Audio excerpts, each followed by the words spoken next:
La philo, il y en a certains jusqu'à aujourd'hui, ils n'avaient jamais entendu ce mot-là. Donc après, soit vous pouvez commencer par les questions qui vous tarabustaient ce matin, certains d'entre vous, soit même peut-être que... Moi je suis très impressionné, hein. Ça fait longtemps que je ne suis pas retourné dans un collège. Alors, je suis un peu intimidé. J'ai l'impression que c'est réciproque. Ouais. Comment vous êtes accueillis dans les différents milieux? Dans les différents milieux où vous allez enseigner la philosophie? Comment je suis accueilli dans les différents milieux où j'enseigne la philosophie? Eh bien, ça dépend des milieux. C'est ça, parce que je lui ai expliqué les différents milieux dans lesquels tu intervenais. Donc. Alors, un exemple de question qu'on peut se poser, c'est qu'est-ce que c'est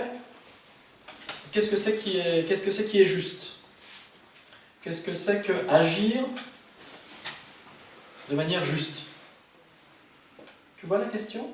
Par exemple, tu as des copains et tout ça.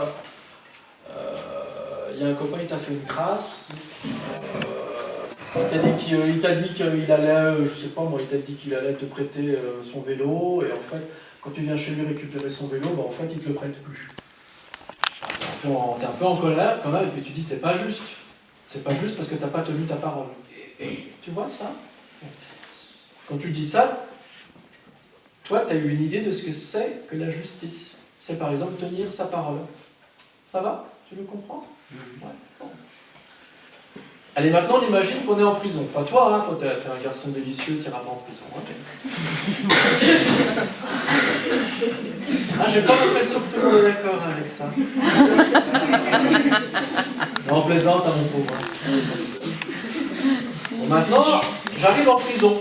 Je me dis en prison, tiens, j'aimerais bien réfléchir sur ce qui est juste et ce qui n'est pas juste avec les délinquants. Tu vois, et hop, je rencontre, comme tu dis, un délinquant, une personne qui a été emprisonnée. Et il me raconte la chose suivante. Il me dit, moi j'avais un très très bon copain. On a toujours été comme ça ensemble. Et on a fait un mauvais coup. On a fait un casse. On a cambriolé une maison. On a pris des affaires dans la maison. Mais on est copains. Toujours, toujours. On a fait le coup ensemble. À la vie, à la mort, on est copains. Sauf qu'un jour, les gendarmes, ils sont arrivés chez lui. Ils lui ont posé des questions. Et il m'a dénoncé. Et à cause de lui, je suis en prison maintenant. Tu vois l'histoire? Et le gars que j'ai en face de moi, qui est en prison à cause de son copain qui a trahi sa parole, il dit c'est dégueulasse. Pardon, il dit c'est pas bien. Il dit ce mec il n'a pas tenu la parole, il m'a trahi. Ce mec il a été injuste. T'es d'accord?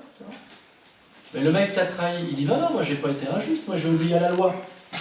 Si j'ai obéi à la loi, j'ai agi selon la justice de ce pays. Alors qui c'est qui a raison, qui c'est qui a tort? Celui qui dénonce son ancien copain qui était un voleur en disant « j'agis selon la justice de ce pays » ou celui qui est emprisonné puis qui dit « l'autre m'a trahi la parole », c'est lui qui est injuste. Tu vois? Ça mérite qu'on le discute, ça mérite qu'on le réfléchisse. Donc quand j'arrive en prison, tu vois, des choses comme ça, c'est des choses avec lesquelles on peut jouer, on peut réfléchir avec les délinquants. Ça n'a rien à voir avec le niveau d'éducation. Peut-être ils sont arrêtés très tôt à l'école, peut-être l'école ça ne les a pas intéressés, mais même que ça les intéresse ou que ça ne les intéresse pas l'école, n'empêche que la question de la justice, ça concerne tous les hommes et toutes les femmes, quel que soit l'âge et quel que soit le niveau d'études. C'est pourquoi, quand je descends en prison, il y a des gens des fois qui ne sont pas allés loin dans les études, des fois, pas tous. Mais n'empêche que les questions philosophiques, ça leur parle.